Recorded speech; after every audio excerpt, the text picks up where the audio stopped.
ప్రభువునందు ప్రియమైనటువంటి దేవుని పిల్లలారా, ప్రభు అయిన యేసు క్రీస్తు నామం పేరట మీ అందరికీ శుభాభివందనాలు.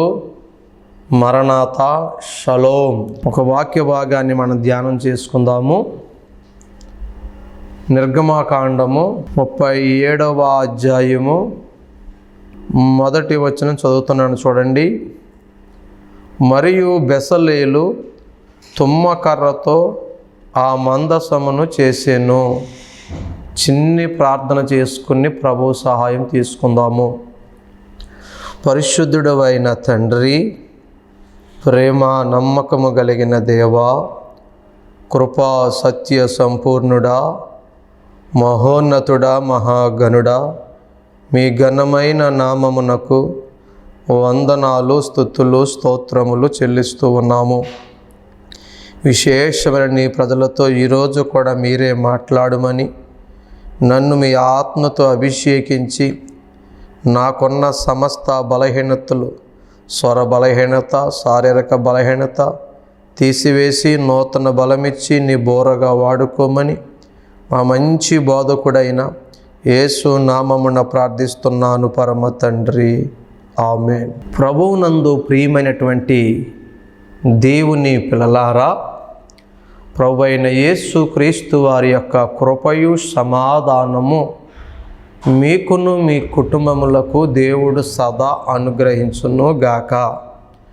రెండు బిడ్డలారా, ఒక వాక్యాన్ని మనం ధ్యానం చేసుకుందాం.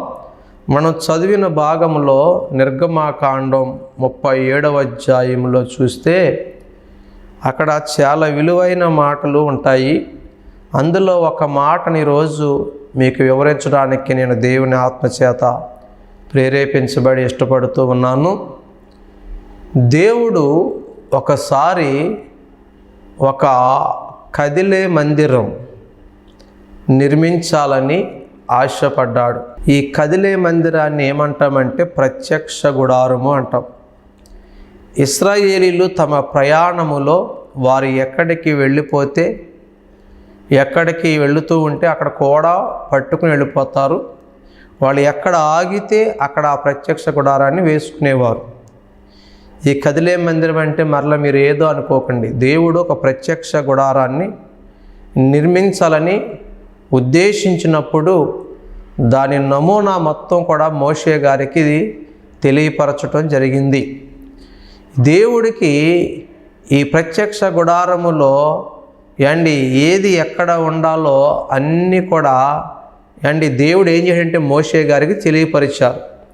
అందులో ముఖ్యమైనది ఏంటంటే అతి పరిశుద్ధ స్థలములో ఉండే సర్వలోకనాథుని నిబంధన మందసము. ఈ నిబంధన మందసము తయారు చేయడానికి దేవుడికి ఒక చెట్టు అవసరమైంది. ఆ చెట్టు అవసరమైన విషయము ప్రపంచమంతా తెలిసింది. అన్ని చెట్లు అనుకుంటున్నాయంట. ప్రియమైన దేవుని బిడ్డలారా, నేను వ్యాఖ్యానపూర్వకంగా అలంకార భాషలో మాట్లాడుతున్నాను. మీరు జాగ్రత్తగా ఆలకించండి, అర్థం చేసుకోవడానికి ప్రయత్నించండి. ఈ చెట్లన్నిటికీ ఈ వార్త తెలిసింది. దేవుడు ఒక ప్రత్యక్ష గుడారాన్ని నిర్మించాలనుకుంటున్నాడు. ఆ ప్రత్యక్ష గుడారంలో అతి పరిశుద్ధ స్థలములో సర్వలోకనాథుని నిబంధన మందసాన్ని దేవుడు తయారు చేయాలనుకుంటున్నాడు. అందుకు ఒక చెట్టు అవసరం అంట. దేవుడు దిగివచ్చే సింహాసనంగా మారడానికి, నిబంధన మందసముగా మారడానికి నాకే అర్హత ఉంది, ఎందుకంటే నేనే గొప్ప అని ఏ చెట్టుకు ఆ చెట్టు, ఏ మొక్కకు ఆ మొక్క ఏమనుకుంటున్నాయంటే నేనే సూపరు, నేనే గ్రేటు, కాబట్టి నేను మాత్రమే దేవుడికి నిబంధన మందసంగా మారడానికి నాకు అన్ని విధాలు యోగ్యత ఉన్నాయని ఏ చెట్టుకు ఆ చెట్టు భావిస్తూ ఉంటే అవన్నీ అనుకున్నాయంట. ఇలా ఎవరి కాళ్ళు గొప్ప అనుకోవడం కాదు, కానీ మనందరం మీటింగ్ పెట్టుకుని తేల్చుకుందాం రండి అని చెట్లన్నీ ఓ మీటింగ్ పెట్టుకున్నాయి. నేను ముందే చెప్తున్నాను, వ్యాఖ్యానపూర్వకంగా మాట్లాడుతున్నానని జాగ్రత్తగా ఆలకించండి. ఈ చెట్లన్నీ మీటింగ్లు పెట్టుకున్నప్పుడు ఏ చెట్టు గొప్పతనం ఆ చెట్టు చెప్పుకుంటుంది. ఫర్ ఎగ్జాంపుల్, కొబ్బరి చెట్టు వచ్చి అంటుంది, నేను చాలా పొడుగుంటాను, నా బొండాల్లో నీళ్ళు తాగుతారు, పిల్లలకు ఉపయోగపడతాను, యవనస్తులకి ఉపయోగపడతాను, పెద్దవారికి ఉపయోగపడతాను. నా గుజ్జు కూడా ఉపయోగపడుతుంది, ఇదిగో నా టెంక కూడా ఉపయోగపడుతుంది, నా ఆకులు ఉపయోగపడతాయి, నా బాడీలో వేస్ట్ అంటే ఏదీ లేదు, కాబట్టి నేనే సూపరు అంటుందండి. అప్పుడు మామిడి చెట్టు కూడా వచ్చి పక్కకుండు, నీకే కాదు గొప్పతనాలు మాకు కూడా ఉన్నాయని తన గొప్పతనం తాను చెప్పుకుంటుంది. ఇదిగో నన్ను కాయగా ఉపయోగించుకోవచ్చు, పచ్చడి పట్టుకోవచ్చు, పండుగా ఉపయోగించుకోవచ్చు, నన్ను అనేక మంది ఇష్టపడతారని దాని గొప్పతనం దాన్ని చెప్పుకుంటుంది. ఇలా చెప్పుకుంటూ పోతే ఒక్క మాటలో చెప్పాలంటే ఫలాలున్న చెట్లు ఫలాలు చూసుకుని అతిశయిస్తూ గర్విస్తూ గొప్పలు చెప్పుకుంటున్నాయి. అందమైన పుష్పాలున్న చెట్లు అవి ముందుకు వచ్చేంటున్నాయి. దేవుడి దగ్గర ఉండాలంటే అందం ఉండాలి, సౌందర్యం అంటే మేము, కాబట్టి మేమే గొప్పని పుష్పాలున్న చెట్లు తమ పుష్పాలను చూసుకుని తమ రంగులను చూసుకుని అవి అతిశయిస్తూ గర్విస్తూ అవి గొప్పగా అవి మాట్లాడుతున్నాయి. ఇంకొన్ని చెట్లు వచ్చి దేవుడు గనుడు గొప్పవాడు, దేవుడికి నిబంధన మందస్సంగా మారాలంటే ఒక రేటు ఉండాలి, ఒక వెయిట్ ఉండాలి, ఇదిగో మా రేట్ ఎక్కువ, మా వెయిట్ ఎక్కువ అని గంధపు చెట్లు లాంటివి, రోజ్వుడ్ లాంటివి, ఇటువంటి ఖరీదైన చెట్లు వాటి గొప్పతనాన్ని బట్టి అవి గర్విస్తున్నాయి, అతిశయిస్తూ ఉన్నాయి. ఇలాగా ఏది కలిగిన దాన్ని బట్టి అది గర్విస్తున్నాయి. ఇంకొన్ని మొక్కలు వచ్చేంటున్నాయి, దేవుడికి పరిమళ వాసన అంటే ఇష్టం, మేము పరిమళ వాసన ఇచ్చే చెట్లము, కాబట్టి మేము గ్రేట్ అని అవి గర్విస్తున్నాయండి. ప్రతి ఒక్కరిలో కూడా వింటున్నారా ఇటువంటి గర్వాలు కనపడతాయి. ఇంతకీ ఈ మొక్కలు ఇక్కడ ఎవరికి సాదృశ్యంగా నేను చెప్తున్నానంటే మనుష్యులకు సాదృశ్యంగా చెప్తున్నాను. ప్రియమైన దేవుని బిడ్డలు జాగ్రత్తగా ఆలకించండి. ఈ మొక్కల్లో కూడా, ఈ చెట్లలో కూడా ఏదో చూసుకుని గర్విస్తున్నట్టు ఈ లోకంలో మనుషులు కూడా ధనాన్ని బట్టి గర్వించే వాళ్ళు ఉంటారు. డబ్బును చూసుకుని చాలామంది గర్విస్తూ ఉంటారు. కొంతమంది అందాన్ని చూసుకుని గర్విస్తారు, కొంతమంది అధికారాన్ని చూసుకుని గర్విస్తారు, కొంతమంది కలర్ చూసుకుని గర్విస్తూ ఉంటారు, కొంతమంది వాదాన్ని చూసుకుని, పేరును చూసుకుని, పలుకుబడి చూసుకుని, ఏవేవో చూసుకుని, బ్యాక్గ్రౌండ్ చూసుకుని గర్వించే వాళ్ళు ఈ లోకంలో చాలామంది ఉన్నారు. ఇటువంటి చెట్లు లాంటి వాళ్ళు ఈ అన్ని చెట్లు కూడా ఏదో ఒకటి చెప్పుకుంటే ఇంకో చెట్టు వస్తుంది. ఆ చెట్టు ఏంటంటే తుమ్మ చెట్టు. ఆ తుమ్మ చెట్టు కూడా దగ్గరికి వచ్చి చెప్పుకునే లోపే వీళ్ళందరూ అంటారు, అతను తుమ్మ చెట్ట, నీ ఒళ్ళంతా ముళ్ళు, నీ ఒళ్ళంతా గజ్జి, నీ ఒళ్ళంతా బంక, నువ్వు పెంట మీద బ్రతికేదాను, ఊరవతలో బ్రతికేదాను, అడవిలో బ్రతికేదాను, నిన్ను పిల్లలు ఇష్టపడరు, పెద్దోళ్ళు ఇష్టపడరు, నెత్తి మీద 10 రూపాయలు పెడితే ఎవడో కూడా నిన్ను రూపాయి కూడా కొనుక్కోడు, విలువ లేని దాని నువ్వేంటి దేవుని నిబంధన మందస్సంగా మారడానికి ముందుకు వస్తున్నావు, అసలు నీకు మా మధ్య ఉండడానికి కూడా అర్హత యోగ్యత లేదు, అవతలకపో అని ఆ తుమ్మ చెట్టుని తృణీకరించారు. ఇక్కడ మనం నేర్చుకోవలసిన ఆత్మీయ పాఠం ఏంటో తెలుసా బిడ్డలారా? ఈ లోకములో కొంతమంది ఫస్ట్లో బాగానే ఉంటారు, మధ్యలో గర్విష్ఠులుగా మారిపోతారు. కొంతమందికి మొదటి నుంచి గర్వమే ఉంటుంది. నేను ఒక మంచి మాట చెప్పనా, మనిషి ఎంత అయినా ఎదగొచ్చు, తప్పేమీ కాదు. ఎంత ధనమైనా సంపాదించుకో, ఎంత పేరైనా సంపాదించుకో, ఎంత కీర్తినైనా సంపాదించుకో, తప్పేమీ కాదు. కానీ ఇచ్చిన దేవుణ్ణి స్తుతించకుండా ఇది నా వల్ల అయింది, నేనంటే ఏంటనుకుంటున్నా, నా జ్ఞానము, నా బలము, నా ధనము, నా అందమని విర్రవీగితే గర్విష్ఠులను దేవుడు అసహించుకుంటాడు. నీకు ఎప్పుడైతే గర్వం వచ్చిందో అప్పుడే నీ నాశనము ప్రారంభమైపోయినట్లు లెక్క. బైబిల్లో కుష్ఠరోగులను కూడా దేవుడు ప్రేమించాడు, చాలామంది దీనులను ప్రేమించాడు, పేదవారిని ప్రేమించాడు, కుంటివారిని ప్రేమించాడు, గుడ్డివారిని ప్రేమించాడు, ఎంతోమందిని దేవుడు ప్రేమించాడు. కానీ దేవుడికి ఎవరంటే అసహ్యం తెలుసా? గర్విష్ఠులు అంటే దేవుడికి అసహ్యం, హేయం. మీకు ఆ మాట బైబిల్లో చూపిస్తాను చూడండి. సామెతల పుస్తకము 16వ అధ్యాయము 5వ వచనం ఒక్కసారి చూడండి. గర్వ హృదయులందరూ యెహోవాకు హేయులు, నిశ్చయముగా వారు శిక్ష నొందుదురు. ఎంత గొప్ప పుస్తకం అండి బైబిల్.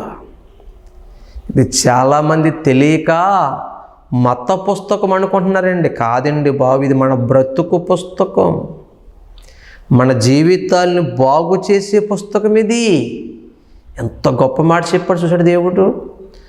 గర్వ హృదయులందరూ యెహోవాకు హేయులు, వారు ఖచ్చితంగా ఏమవుతారంటే శిక్ష నొందుతారు. ఈ లోకంలో చాలామంది డబ్బున్న వాళ్ళు పేదోళ్ళను చూసి తృణీకరించి మాట్లాడతారు. అందమున్న వాళ్ళు అందము లేనోని తృణీకరించి మాట్లాడతారు. బలవంతుడు బలహీనుడిని తృణీకరించి నీచంగా చూస్తాడు. మేడమిద్దుల్లో ఉన్నవాడు గుడిసెల్లో అద్దె గృహాల్లో ఉన్న వారిని తృణీకరించి మాట్లాడతారు. ఉద్యోగం ఉన్నవాడు ఉద్యోగం లేని వాడిని చూసి కొంతమంది తృణీకరించి మాట్లాడేవాళ్ళు ఉంటారు. పాస్ అయినోడు సక్సెస్ అయినోడు ఫెయిల్ అయిపోయినోడు చూసి ఏళన చేస్తాడు, నవ్వుతాడు. బిడ్డా, ఎప్పుడు ఎవరి జీవితాన్ని చూసి ఏళన చేయకు, తృణీకరించుకో. ఎప్పుడు ఎవరి జీవితం ఎలా మారిపోతుందో తెలియదు. ఈరోజు ఓడిపోయినోడే నా దేవుడు కృప చూపిస్తే వాడే గొప్పోడైపోతాడు, వాడే ఒకరోజు గెలుస్తాడు. ఈరోజు దరిద్రుడుగా దీనుడుగా ఉన్నవాడే నా దేవుడు దీవిస్తే వాడిని సింహాసనం మీద కూర్చోబెడతాడు, గనుణ్ణి చేస్తాడు. ఈరోజు ఏ ఇల్లు లేనుకుంటున్నావు, రేపొద్దున వాళ్ళకే గొప్ప ఇల్లు రావచ్చు. ఏ ఉద్యోగం లేదని వాళ్ళని పక్కన పెడుతున్నారు, రేపొద్దున వాళ్ళకే గొప్ప ఉద్యోగాలు రావచ్చు. ఈరోజు వాళ్ళకి ఏది లేదని నువ్వు తృణీకరించి మాట్లాడుతున్నావో రేపొద్దున వాళ్ళే గొప్పోళ్ళు అవ్వచ్చు. ఈరోజు ఏది ఉందని విర్రవేగుతున్నావో రేపొద్దున అది నీకు లేకుండా పోవచ్చు, అవసరమైతే నువ్వే లేకుండా పోవచ్చు. ఈరోజు అమెరికా దేశంలో లాస్ ఏంజల్స్లో హాలీవుడ్లో ఎన్నో వీళ్ళు బయటకు వస్తున్నాయి. చాలామంది చాలా చెప్తున్నారు ఇది దేవుడు ఉగ్రత లేదని. అయితే దేవుని సంతోషమే, దేవుడి తీర్పు అయితే బైబిల్ నెరవేరుతుంది కదా. అక్కడ వాళ్ళ యొక్క మీటింగ్లో వాళ్ళు మాట్లాడుకున్నప్పుడు, క్యారెక్టర్ లేని వాళ్ళు మాట్లాడుతున్నప్పుడు దేవుడికి 0 మార్కులు ఇచ్చారంట. దేవుడే అవసరం లేని సిటీ అంట, వాళ్ళకి దేవుడే అవసరం లేదంట. ఎందుకని అందం ఉంది, డబ్బు ఉంది, సినిమాలు ఉన్నాయి, ఏదో ఉందని గర్వించారు. నిజంగా చాలామంది చెప్తున్నట్టు దేవుడే పర్మిషన్ లేకుండా అంతలా జరుగుతుందని నేను కూడా అనుకోవడం లేదు. దేవుడు చూసారా, మొత్తం ఏ బిల్డింగ్లు చూసుకుని, ఏ సౌదాలు చూసుకుని, ఏ ఫిలిం ఇన్స్టిట్యూట్లు చూసుకుని, స్టూడియోలు చూసుకుని, కార్లు చూసుకుని, పేర్లు చూసుకుని దేవుడు అవసరం లేదు, దేవుడికి 0 మార్కులు ఇస్తానన్నారో ప్రాణాలు గుప్పిట్లో పెట్టుకుని పారిపోయారు. నీ అందం నిన్ను రక్షించిందా? నీ డబ్బు నిన్ను రక్షించిందా? నీ జ్ఞానాన్ని రక్షించిందా? కాబట్టి ప్రియ సహోదరి సహోదరుడా, ఎప్పుడు కూడా నీకు గర్వం రాకూడదు. నీ గర్వం అంటూ స్టార్ట్ అయిందా అక్కడ నాశనం. చెప్తున్నాడు కదా, 5వ వచనం చూడండి. గర్వ హృదయులందరూ యెహోవాకు హేయులు, నిశ్చయముగా వారి శిక్ష నొందుదురు. శిక్షించబడింది ఈరోజు ఆ ప్రాంతమే కాదు, లైఫ్లో ఎవడైనా గర్విష్టే నాశనం అయిపోతాడు. 18వ వచనం కూడా మంచి మాట చెప్తాడు చూడండి. 18వ వచనం, సామెతల గ్రంథం 16వ అధ్యాయము 18వ వచనం. నాశనమునకు ముందు గర్వము నడుచును, పడిపోవుటకు ముందు అహంకారమైన మనస్సు నడుచును. గర్వం వచ్చిందా నువ్వు నాశనం అయిపోతావని ఇక్కడ వార్నింగ్ బోర్డు పెట్టాడు దేవుడు. కాబట్టి నీకు ఎప్పటికీ రాకూడదు గర్వం.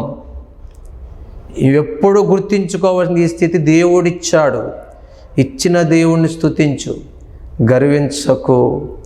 మనం అతిశయపడవలసి వస్తే మన అతిశయము దేవుడై ఉండాలి. ప్రభునందు అతిశయించాలి తప్ప గుర్రాలను చూసుకుని, రథాలను చూసుకుని, డబ్బును చూసుకుని, హోదాలు చూసుకుని, పేరును చూసుకుని, పలుకుబడి చూసుకుని, పదవులు చూసుకుని మనం గర్వించామా ఒకరోజు నీ నాశనము తప్పదో. కాబట్టి ఈరోజు బిడ్డ ఈ వాక్యం వింటున్న నీలో ఎవరైనా నీ బంధువుల చేత తృణీకరించబడుతున్నావేమో, నీ స్నేహితుల చేత తృణీకరించబడుతున్నావేమో.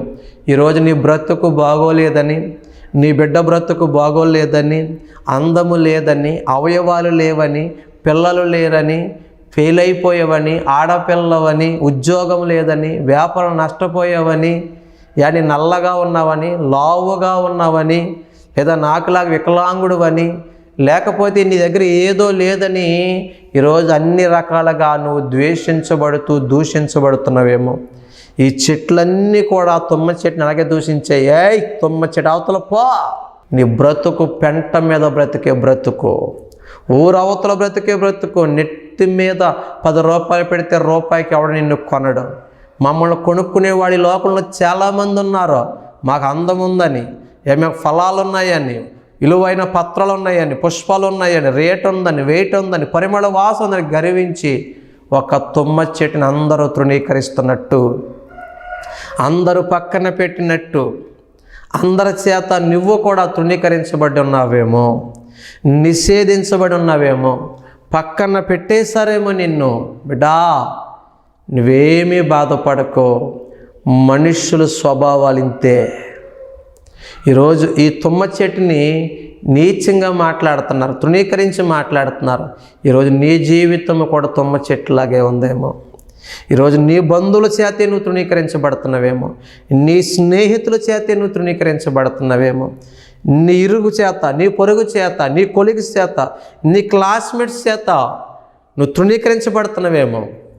నువ్వు కూడా అనుకుంటున్నావేమో, ఆ తుమ్మ చెట్టు కూడా అనుకుంటుందంట, అయ్యో నా బ్రతుకు ఇంతకిలాగా అయిపోయింది. ఆ చెట్టుకి చెప్పుకోవడానికి విలువైన ఫలాలు ఉన్నాయి, ఈ చెట్టుకు చెప్పుకోవడానికి విలువైన పత్రాలు ఉన్నాయి, ఆ చెట్టుకు చెప్పుకోవడానికి విలువైన పుష్పాలు ఉన్నాయి, ఈ చెట్టుకి పరిమళ వాసన ఉంది, ఆ చెట్టుకి రేట్ ఉంది, వెయిట్ ఉంది, హైట్ ఉంది.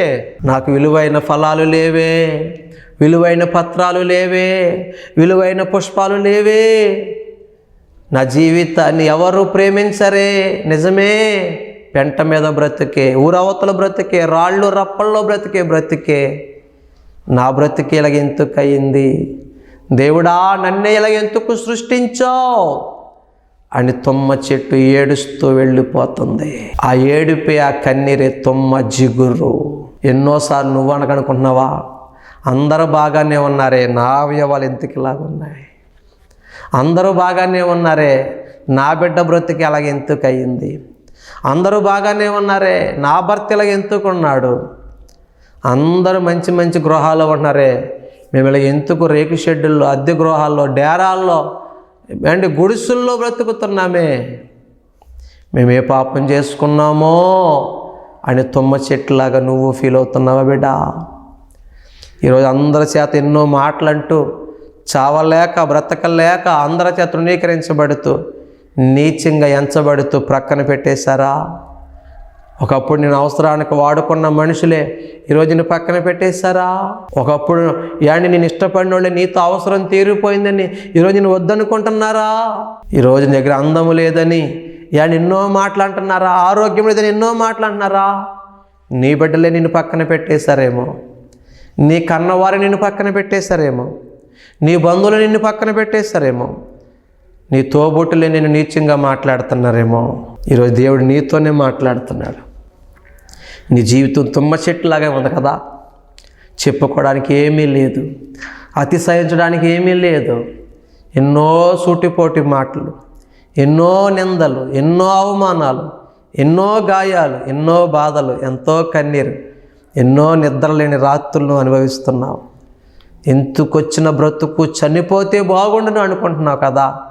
నువ్వు చావవలసిన పని లేదు.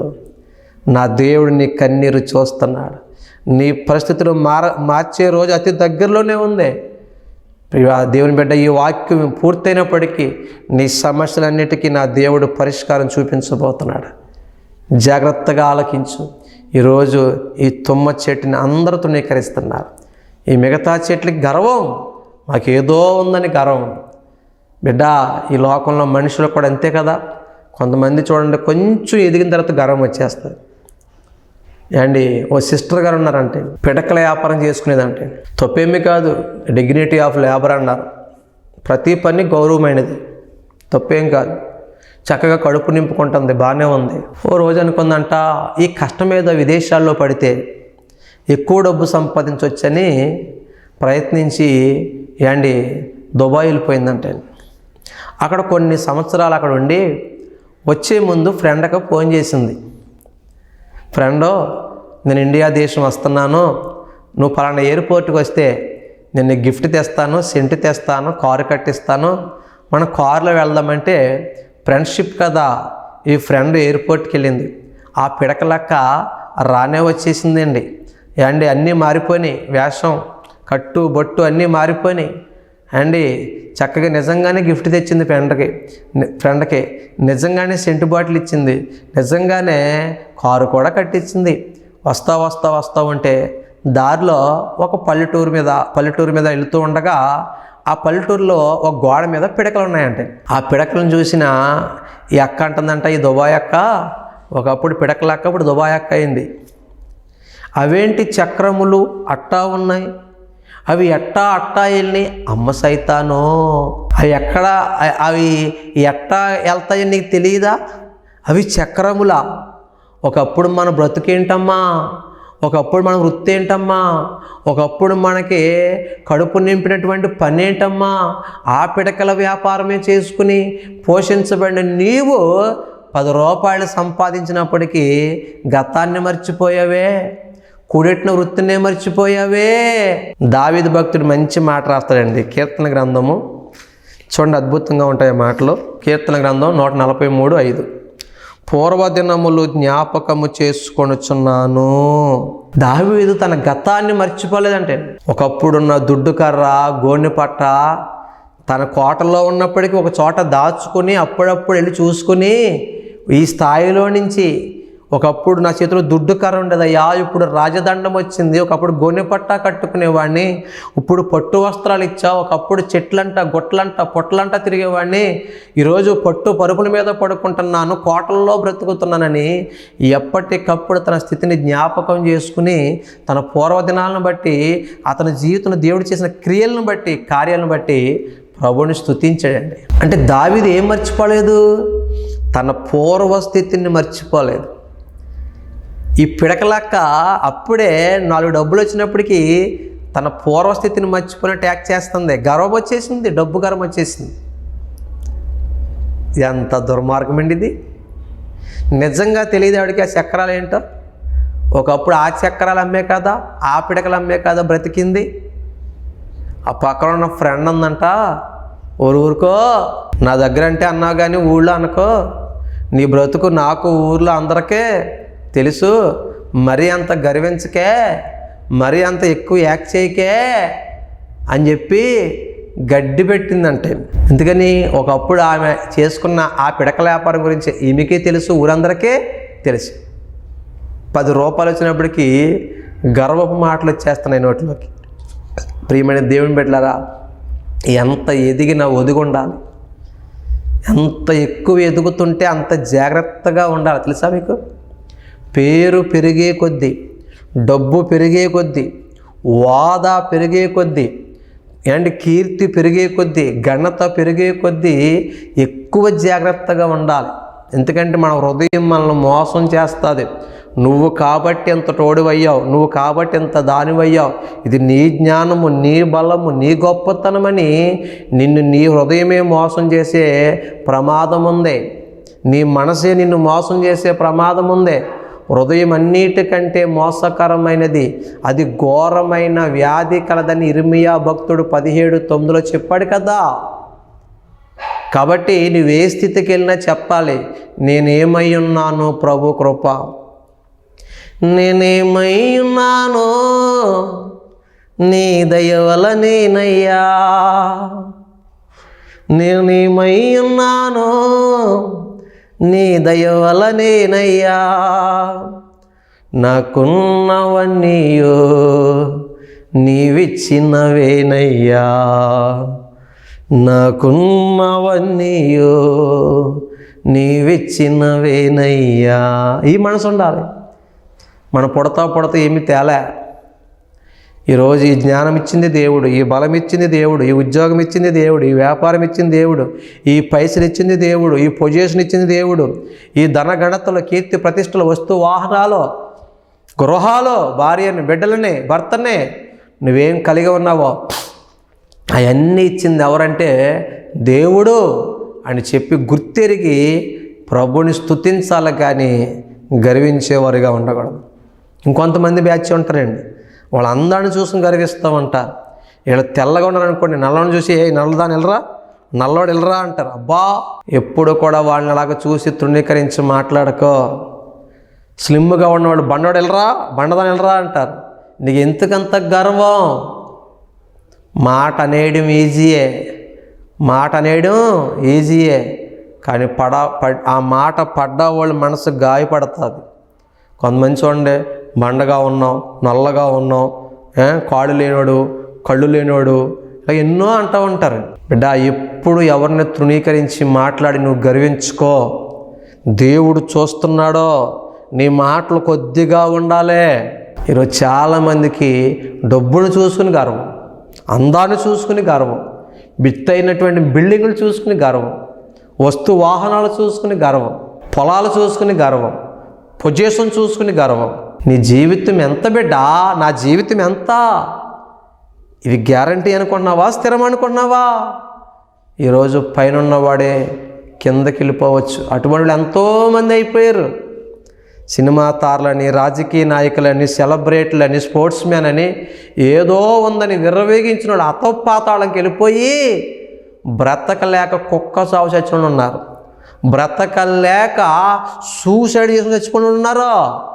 రాజులు, చక్రవర్తులు, తారలే ఎంతోమంది అయిపోయారు. నువ్వు నేనెంత? రేపు ఏం జరుగుతుందో తెలియదు బిడ్డ.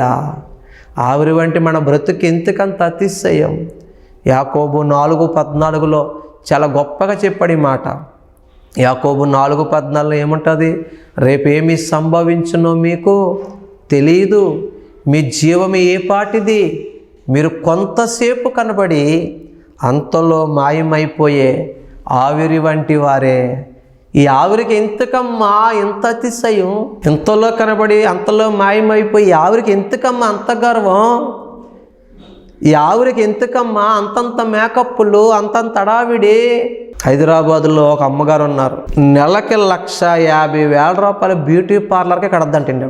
ఇటువంటి వాళ్ళని సంసారాలు అనాలా, సైతాన్లు అనాలా?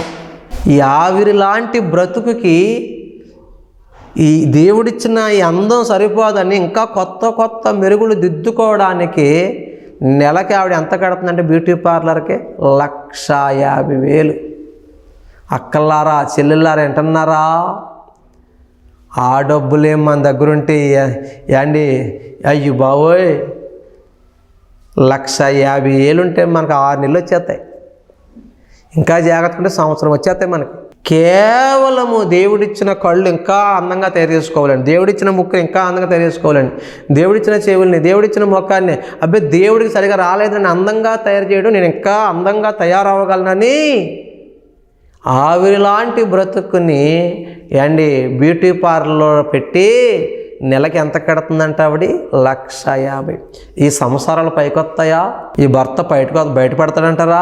అందుకే నేను పాట రాశాను, బ్యూటీ పార్లర్లో బడాయి సోకులా ఆంటీ, అందము మోసకరము, ఆవిరి వంటిది బ్రతుకు. అర్థమవుతుందా? బ్యూటీ పార్లర్లో బడాయి సోకులా ఆంటీ, అందము మోసకరము, ఆవిరి వంటిది బ్రతుకు. బ్యూటీ కాదు నాటి ఆంటీ, నీ బ్రతుకు మార్చుకో, నీ మనస్సు మార్చుకో. మనం మార్చుకోవలసింది మనస్సు మారాలి.